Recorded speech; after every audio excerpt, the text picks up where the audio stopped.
What's good, my little community? Welcome back to another lovely, beautiful, sexy, amazing video with the equally lovely, equally beautiful, equally sexy, and equally amazing LiTTY. You already know what time it is. Now let's go. Oh boy. Oh boy, oh boy, oh boy. Now guys, it is not looking good for your boy DUTCHAVELLI, because it's official now. He's officially been blackballed by the industry. He's blacklisted. He's off the charts, he's off the cards, he's off everything. The streaming services have disowned him, and it is a bit of a sticky one, I'm not gonna lie. And we're gonna break down what this all means, but you already know what you gotta do. You just gotta like, comment, subscribe to keep you up to date every time I drop a banger like this one. And hit that noty, because you ain't in the E, so you can be the first to know when one of these videos comes out. And without further ado, let's get straight into it. Now, if you don't already know, DUTCHAVELLI dropped a song on Saturday called Rumours, and it's currently sitting at over 300k views on YouTube. Now, naturally, you would think that as this is a new song, that it would be fresh on the rotation on all the streaming services, on Spotify, on Apple Music. It will be there live in the flesh. Coincidence? I think not!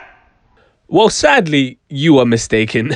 I think it's fair to say that the two biggest UK playlists on Spotify are Rap UK and the Who We Be playlist. And after checking vigorously through both of these two playlists, it seems that DUTCHAVELLI's new release is nowhere to be found on either of them. And just to confirm this theory, I checked whether the other releases of last weekend were on the playlist, and they were. Ross and Tion's Body can be seen on the playlist. Pause. Wagwan for Batty, man. And Dig That's How High Tune can also be seen there. And even NSG's After OT Bop can be found on the Agenda playlist on Apple Music. Now, this can only mean one thing, and that is, of course, that DUTCHAVELLI has been blackballed and blacklisted by the streaming services in the UK.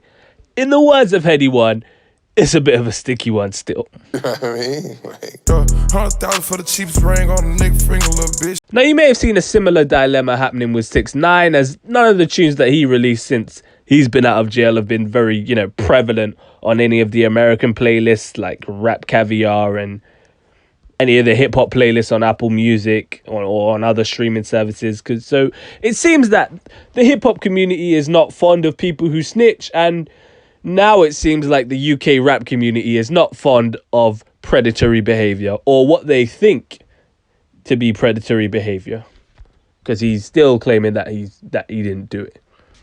I think that the most interesting thing about this whole situation is that DUTCHAVELLI, in one of his earlier videos where he was explaining why he was innocent and whatnot, he actually said that if this was true, then we already know what would happen, that he would be off Spotify, he would be off Apple Music, he'd be off the streaming services, they would have taken down his music, and that we all already know how it goes when this situation happens.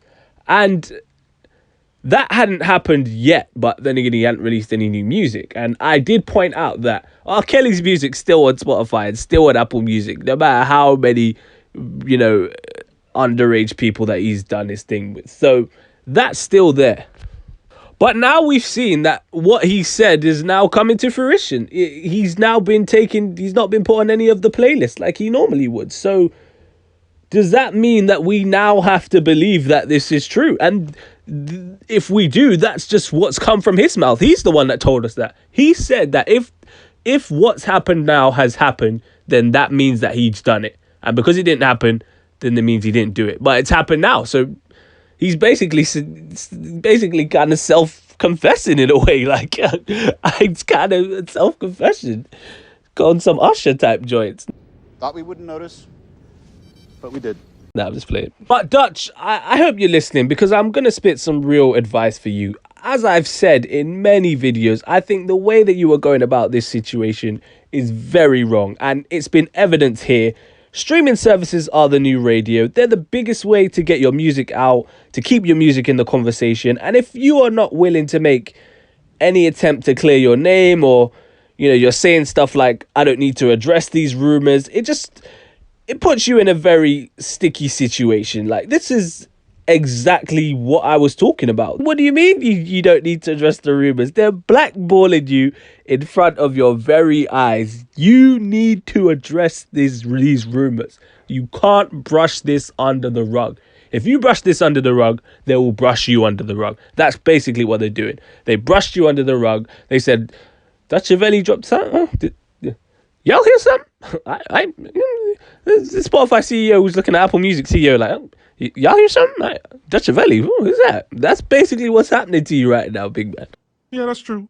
Now let's go back to my nigga on the floor. So you need to get your management team, get a publicist, get someone to sort you out an interview with ZZ Mills or the Shade Borough or something like that, and just, speak your truth. I put that in, quotation marks, because I don't know what the situation is anymore. But yeah, that's what you need to do, because otherwise you're just going to get blacklisted. Career right now, it's falling before your very eyes. You might think the numbers on YouTube look decent now, but obviously that's because you've coming back. Everyone wants to hear what you've got to say.